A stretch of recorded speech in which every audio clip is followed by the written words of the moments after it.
Baru seumur jagung nikahi Citra Monica, Ivan Seventeen ditawari poligami janda ex bintang kampus. Penyanyi Ivan Seventeen selama ini dikenal dengan karya-karyanya yang luar biasa. Namanya juga sempat menjadi sorotan akibat tsunami Banten beberapa tahun lalu yang turut menewaskan anggota bandnya. Bukan hanya itu, Ivan Seventeen juga kehilangan istri tercintanya, Dilan Zahara, akibat bencana tsunami tersebut.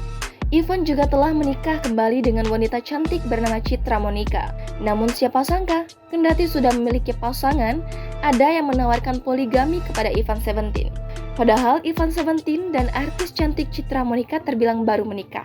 Usut punya usut, ternyata tawaran itu datang dari pesan Instagram yang dibagikan ulang oleh Ivan melalui akun @ivan17. Dikutip via grid.id, Senin 22 November 2021, terkuat sosok yang mengirim pesan adalah seorang janda beranak satu. Janda itu mengaku berparas rupawan dengan kekayaan yang cukup membiayai keluarga baru.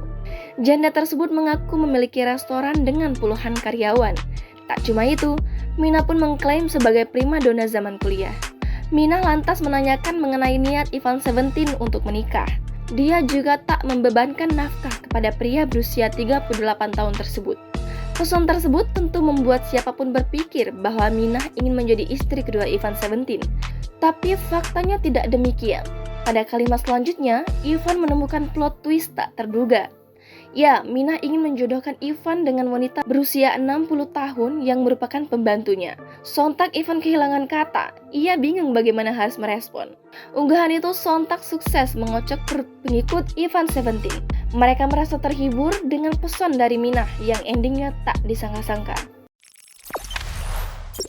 Jangan lupa subscribe, share, komen, dan like ya!